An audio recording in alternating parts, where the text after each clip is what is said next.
Good morning students. आज हम विसन की दिलेरी पाठ का पुस्तक कार्य समझेंगे और करेंगे। इसमें जो जरूरी चीज़ें हैं, इम्पोर्टेंट वर्क है, वो मैं आपको बताऊंगी। तो सबसे पहले है कहानी से, जिसको हमने आपको अपनी नोटबुक में करवा दिया है। पहला था, जी हाँ हमारे पास लाइसेंस वाली बंदूक है। सरपंच माधो सिंह भी हमें जानता है। शिकारियों ने कर्नल साहब से क्या सोचकर ऐसा कहा होगा। तो उन्होंने ऐसा इसलिए कहा होगा, वो कर्नल थे और हो सकता है कि वो उन्हें डांटते, उनसे पूछते कि आपके पास ऐसी बंदूक है या नहीं है, ये लाइसेंस वाली है। तो उन्होंने उसको पहले ही बता दिया कि हम जो काम कर रहे हैं वो गलत नहीं है, और यहाँ के सरपंच माधो सिंह भी हैं, हमें जो पहचानते हैं, और हमारे पास जो बंदूक है उसका भी हमारे पास लाइसेंस है, हम कोई गैर कानूनी काम नहीं कर रहे हैं। फिर बिशन घायल तीतर को क्यों बचाना चाहता था? बिशन घायल तीतर को इसलिए बचाना चाहता था क्योंकि पक्षियों से प्यार करता था, पशु पक्षियों से, और कोई उनको फालतू में मारे तो उसे अच्छा नहीं लगता था।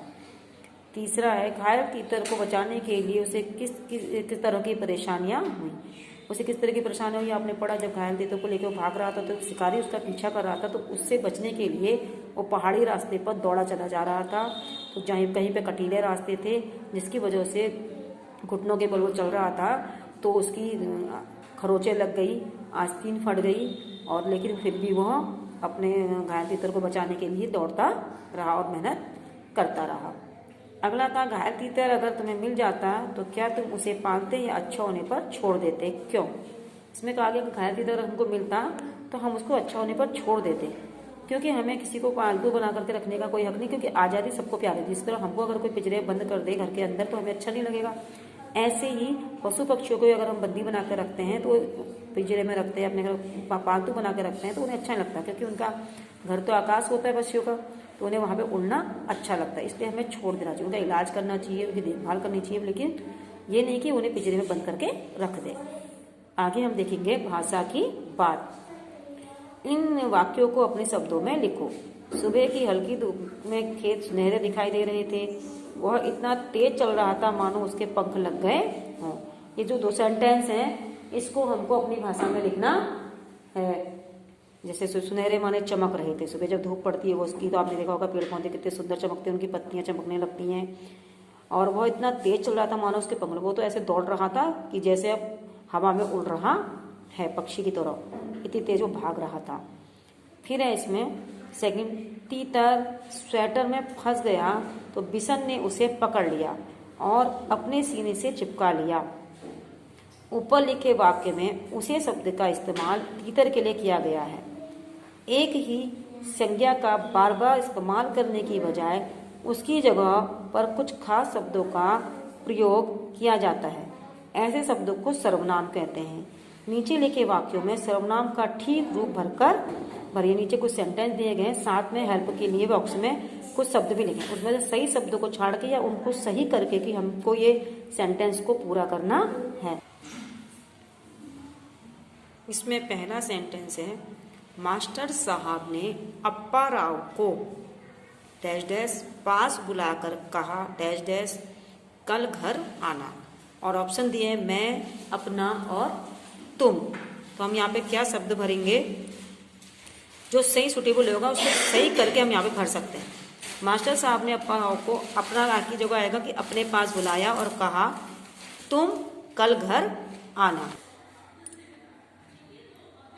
ख है, सेंटिला डैश डैश घर नागालैंड के किस शहर में है। कोष्टक में दिया गया है तुम, तो अब सेंटिला तुम घर तो हम नहीं करेंगे, तो तुम से क्या बनाएंगे हम, तुम्हारा। सेंटिला तुम्हारा घर नागालैंड के किस शहर में है। ग है, सुधा ने डैश बुआ से पूछा पापा डैश कितने बड़े हैं। कोष्टक में दिया है आप, तो हम कहेंगे सुधा ने आप बुआ से पूछा, नहीं, सुधा ने अपनी बुआ से पूछा पापा आपसे कितने बड़े हैं। तो सही हमारा जो सर्वनाम शब्द है वो हमने यूज किया। ग है, मोहन को समझ नहीं आ रहा था कि डैश क्या करना चाहिए। वह क्या करना चाहिए, नहीं, वह की जगह हम इसका करेंगे यहाँ पे उसे क्या करना चाहिए। विमल ने डैश अफसर को याद दिलाया कि उन्हें 4 बजे बैठक में जाना है।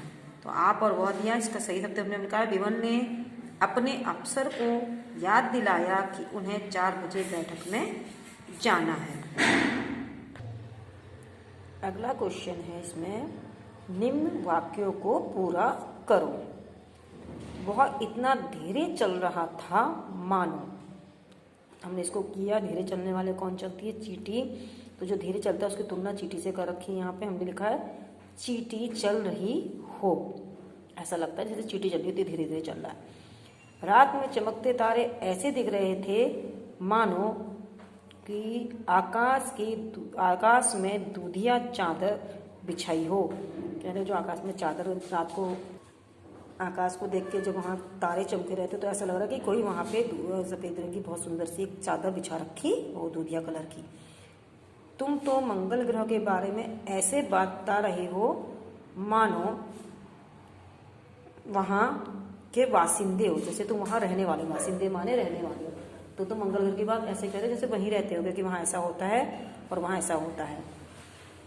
बिल्ली चूहे को ऐसी ललचाई नजरों से देख रही थी मानो अभी खा जाएगी उसे। तो हमने जोड़ा, इसमें तुकबंदी करके जोड़ रखा है कि ऐसा मानो तुलना जो हम किसी काम से किसी चीज़ के करते हैं, तो ये उस तरीके के सेंटेंस हैं। इन वाक्यों को हमने भर करके पूरा किया। आप भी इसको बुक में भरिएगा। नेक्स्ट क्वेश्चन है, फसलों के इर्द गिर्द। इस कहानी में सेबों के खेत और सीढ़ीनुमा खेत का जिक्र आया है। अनुमान लगाकर बताओ कि यह कहानी भारत के किस भौगोलिक क्षेत्र की होगी और वहाँ सीढ़ीनुमा खेती क्यों की जाती होगी। तो इसमें कहा गया है कि जिसमें खेतों का जिक्र किया गया है कि सेबों के खेत है यहाँ पर और सीढ़ीनुमा खेत है। तो इससे हमें क्या लगता है कि भौगोलिक क्षेत्र में कौन से एरिया के, हमारे देश के कौन से इलाके में इस तरीके के खेत पाए जाते होंगे। तो सीढ़ीनुमा खेत आपने पहाड़ों को अगर देखा है तो वहाँ पर देखा होगा खेत सीढ़ी के आकार के होते हैं, बिल्कुल सीढ़ी के जैसे खेत होते हैं वहाँ पर। तो ये वहाँ पे ऐसे क्यों बनाए जाते हैं? वहाँ इसलिए बनाए जाते हैं कि आपको पता है कि ढाल होती है, पहाड़ ढलाऊ होता है, ऊंचाई से नीचे की हो। अगर इसमें पानी हम डालेंगे, खेतों में पानी की आवश्यकता पड़ती है। अगर ढलावदार खेत होंगे और उसमें पानी डाला जाएगा तो वो सीधे नीचे आ जाएगा। तो पानी को रोकने के लिए उसकी सारी मिट्टी बह जाएगी, बीज बह जाएगा। तो वहाँ पर इसलिए सीढ़ीनुमा खेतों को बनाया जाता है ताकि उसमें पानी और बीज टिका रहे। दूसरा है, सेबों के बाग में कीटनाशक दवा का छिड़काव हो रहा था। या तो कीटनाशक दवाएं फलों, सब्जियों और अनाजों को, फसलों को कीड़ा लगने से बचाती हैं, पर कीटनाशक दवाएं कीड़ों को नष्ट करती हैं। इनसे इनका सेवन करने से क्या हमें भी नुकसान होता होगा? पता करो और कक्षा में बातचीत करो। ख है, ऐसे में फलों और सब्जियों का इस्तेमाल करने से पहले किन बातों को ध्यान में रखना जरूरी होगा? तो दोनों का आंसर होगा कि हम जो कीटनाशक दवाओं का इस्तेमाल करते हैं वो फसलों को तो बचाती हैं काफ़ी हद तक, लेकिन अगर हमने उनको, सब्जियों को और फलों को ठीक से धोया नहीं, ठीक तरीके से बिना धोए इस्तेमाल किया, सफाई नहीं करी और वैसे ही खा लिया, तो वो उनको जो प्रभाव होता है उन दवाइयों का वो हमारे शरीर पर भी पड़ता है। तो इससे हमें नुकसान हो सकता है।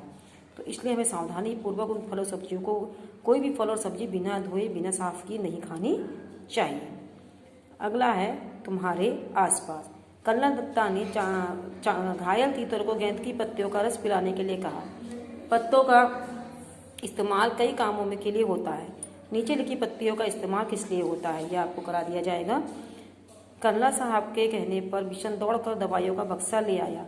इसे तुम प्राथमिक चिकित्सा बॉक्स यानी फर्स्ट एड बॉक्स का नाम आपने सुना होगा, वो कहते हैं। तो आपको ये पता करना है कि इस बक्से में क्या क्या चीज़ें होती हैं और उनका इस्तेमाल कब कब किया जाता है।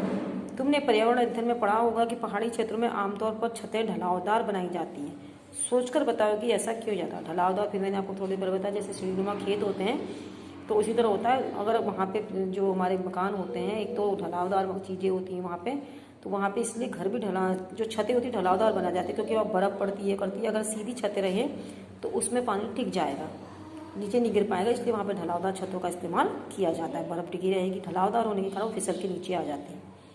अगला, पहाड़ी इलाका। इस कहानी में पहाड़ी घाटों शब्दों का इस्तेमाल हुआ है। पहाड़ी इलाकों से जुड़े हुए और शब्द सोचो और लिखो, जैसे ढलान, चट्टान आदि। ऐसी और कुछ भी छोटो घाटियाँ होती हैं, वहाँ पे नहरें होती हैं, नाले होते हैं, गधेरे होते हैं। पहाड़ी इलाकों से संबंधित कई शब्दों को चुन सकते हैं। फिर है तीतर, एक पहले दिए तीतर के दो पीछे तीतर, तीतर के दो आगे तीतर। बोलो कितने तीतर, इसको सोचना, मैं लाइव क्लास में पूछूंगी। सेकंड, यहाँ तीतर का एक फोटो दिया गया है, गौर से देखो, उसका वर्णन करो।